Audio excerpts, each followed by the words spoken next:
구독, 알림 설정까지 부탁드립니다. 오늘도 우리 사는 이야기 찾아주셔서 감사합니다. 사연자분이 보내주신 이야기 시작해볼게요. 안녕하세요. 저는 오늘 제가 낳은 아들을 갖고 장난을 친 미친 인간들에 대한 이야기를 해볼까 합니다. 저는 저희 부모님께서 사업을 하고 계시고 흔히들 말하는 금수저는 아니더라도 은수저 정도 되는 삶을 살고 있다고 생각합니다. 머리는 좋지 못한 편이라 국내에서 좋은 대학에 갈 자신이 없어서 유학도 다녀왔고요. 그리고 회사는 솔직히 제 능력으로는 부족하다고 생각해서 부모님의 도움을 받아 중견기업에 입사를 하게 되었어요. 지금의 신랑은 그 회사에서 사수로 만나게 되었고 회사 일을 능수능란하게 하는 신랑에게 이상한 동경 같은 게 생기게 되었고 제가 신랑을 쫓아다녀서 결혼까지 하게 되었습니다. 시댁은 제가 인사를 가던 날부터 호의적이었고 친절했습니다. 사실 신혼집도 저희 집에서 해서 가고 혼수도 웬만큼 큰 것들은 저희 집에서 해주기로 해서 시댁도 아들을 장가 보내면서 부담이 없었을 거예요. 그러면서 결혼식은 시댁에서 올려주겠다고 해서 결혼식 비용은 시댁에서 전부 부담했습니다. 신랑과 결혼하고 나서도 저희는 같이 출퇴근을 하며 일을 했었고 곧 저희에게는 아이가 생겼습니다. 아이를 임신하고 집에서 시간을 보내고 있을 때 신랑의 형님이 결혼을 하게 되었어요. 저 신랑네 집이 유전자가 센 편이라 형제가 꼭 닮았었는데 그런 아주버님도 결혼을 하시고 저에게는 형님이 생겼어요. 저는 그렇게 첫째 아이를 출산을 했고 육아를 시작했습니다. 형님은 제 아이를 보러 자주 오셔서 절 많이 도와주셨어요. 그런 형님을 보면서 참 부러웠습니다. 그리고 대기업에 다니고 똑부러지는 형님은 솔직히 제가 생각하기에는 아주버님에게는 아까운 사람 같다는 생각을 했었어요. 그러다가 시간이 지나갔고 저도 형님도 임신을 하게 되었습니다. 의도하진 않았지만 둘이 임신을 비슷한 시기에 하게 되어서 저는 12월 초에 출산 예정이었고 형님은 12월 말에 출산 예정이었습니다. 어차피 병원도 같이 다니는 게 나을 것 같아서 저희는 같은 산부인과를 다니고 같은 산후조리원을 다니게 되었어요. 동서랑 같이 병원 다니니까 너무 좋아요. 저도 주변에 출산하는 친구가 없어서 적적했는데 같이 다니니까 정말 좋네요. 우리 이렇게 육아도 같이 하면 많이 의지가 될 것 같네요. 저희는 그렇게 허물없는 사이로 발전해서 서로의 베이비 샤워를 챙겨주고 같이 만삭사진까지 찍게 되었습니다. 그리고 찾아온 출산의 시간, 저희 아이는 예정일이 다 되었는데도 나올 생각을 않고 뱃속에서 자꾸 커지기만 해서 결국 12월 중순에 제왕절개로 출산을 하게 되었어요. 조금 급하게 날짜를 잡고 진행을 했던 터라 신랑과 양가 어른들만 알고 있었어요. 그런데 며칠 뒤 몸을 움직일만 해서 형님에게 연락을 했는데 형님은 예정일보다 빠른 출산을 했더라고요. 자초지종을 물어보니 12월 말에 회사 일정도 있고 배 안에서 아이도 많이 커서 아주버님과 의사의 권유로 제왕절개를 했다고 했습니다. 그렇게 산후조리원에서 같이 밥도 먹고 이야기를 하면서 형님과는 더욱 돈독해졌고 아기 용품을 사거나 할 때면 꼭 2개씩 사서 형님네 나눠드리곤 했어요. 아이들은 하루가 다르게 자라갔고 형님은 육아휴직으로 인해 회사를 쉬게 되면서 아버님 집에 가세가 많이 기울게 되었습니다. 아주버님은 작은 중소기업에 다니고 있고 형님은 대기업에 다니고 있긴 하지만 집을 구하면서 대출을 해놓은 게 많기도 하고 이래저래 빚이 좀 있었던 것 같아요. 그래서 힘들다는 건 알고 있었는데 형님은 이후 산후 우울증까지 오게 되면서 정말 힘든 나날을 보냈습니다. 가끔씩 제가 도우미 이모님께 부탁드려서 2 아이를 맡기고 드라이브를 가거나 근교에 바람도 쐬러 다니면서 기분을 풀어주기는 했지만 그걸로 모자랐죠. 그리고 이상하게도 신랑은 첫째와 둘째를 약간 차별이랄까요? 그런 식으로 대했어요. 여보, 둘째도 안아줘야지. 장남만 안아주면 됐지 뭘 둘째까지 신경을 쓰냐?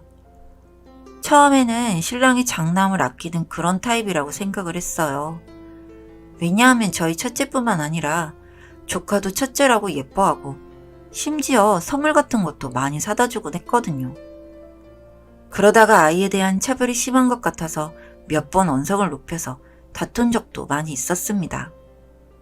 아이와 함께 오랜만에 유모차를 이끌고 동대를 산책하고 있었는데 갑자기 형님에게 전화가 왔어요. 동서 혹시 지금 애기 귀 볼 수 있어? 네? 귀요? 혹시 오른쪽 귀에 점 있어? 자세히 보니 희미하게 점 같은 게 있긴 했어요. 그래서 있다고 말씀을 드렸더니 그 자리에서 전화가 끊겼고 그날 밤 저희 집으로 아기를 안고 아주버님네 부부가 오셨습니다. 신랑과 아주버님은 안절부절 못하고 있었고 어쩐지 형님은 엄청 화가 많이 나 있었어요. 동서는 우리 아이 바뀐 거 알고 있었어? 네? 아기가 바뀌다뇨? 제가 반문을 하자 옆에 있던 아주버님이 다급하게 형님의 말을 막으면서 제지를 하려고 했고 신랑은 제 손만 꼭 잡고는 아무 말이 없었습니다. 형님은 신랑을 막 때리기 시작하더니 이어서 말을 했어요. 오늘 아기 코에 이물질이 많아서 병원에 갔는데 진료하는 걸 보고 있다 보니 귀에 점이 없는 거야. 점이요? 내가 분명히 아기 처음 안아들었을 때 귀에 점 있는 거 봤거든. 근데 아무리 생각해도 뭔가 내 아기인데 내 아기 안 같은 거야. 그래서 정말 혹시나 하고 신랑한테 물어봤는데 이 사람이 말을 못하더라고. 지금 아기가 바뀌었다고 말을 하시려는 건가요? 자세한 건 검사를 해봐야 알겠지만 옆에서 신랑은 눈동자만 굴리고 있었고 저는 그 자리에서 물어봤어요. 이거 당신 짓이야? 나중에 형 가고 나서 얘기하자. 저희가 눈에 쌍심지를 켜고 몰아세우니 그 형제가 하는 말이 정말 가관이었습니다. 제가 출산을 제왕절개 수술 날짜를 잡은 날 그 형제가 이야기를 하기를 잘하면 아기들 생일 똑같을 수도 있겠다는 이야기를 했대요. 수술을 하면 날짜야 얼추 비슷하게 맞출 수 있으니까요. 그러다가 아주버님이 아이를 7살 때까지 서로 바꿔서 키우는 게 어떻겠냐고 말했답니다. 본인 집이 너무 힘들어서 아이에게 좋은 환경을 제공해 줄 수 없는데 이런 환경에서 아이를 키우는 게 미안하다고요. 그러면서 저희 집은 집에 돈이 있으니 아이가 공부를 좀 못해도 먹고 사는 데는 지장이 없을 것 아니냐고요. 한 7살까지 키우다가 사실을 말하려 했다고 하더라고요. 이런 미친 소리를 제가 살면서 들을 거라는 생각을 못했어요. 아니 어떻게 그런 생각을 해? 그냥 우리가 집에 여유가 있으니까 자식 둘 키우는 마음으로 조카도 아들처럼 키우자는 거지. 부모 자식 간의 연은 천륜이니까. 천륜이구나. 우린 천륜이 아니니까 끝낼 수 있겠네. 무슨 말을 그렇게 무섭게 해. 그 이야기를 다 들은 형님은 어느 아이를 안고 나가야 할지 몰라서 그 자리에서 울음을 터뜨렸고 저는 제 옆에 있던 화분을 신랑의 머리에 집어 던져버렸습니다. 어떻게 이런 일이 있을 수 있나 화가 나고 어이가 없고 그동안 내가 전몸살이 나면서 젖을 먹인 게 조카라는 사실이 너무 분통했고 이런 마음은 형님도 마찬가지인 것 같았습니다. 저는 두 아이를 데리고 형님과 밖으로 나와서 길거리에서 한참을 울었어요.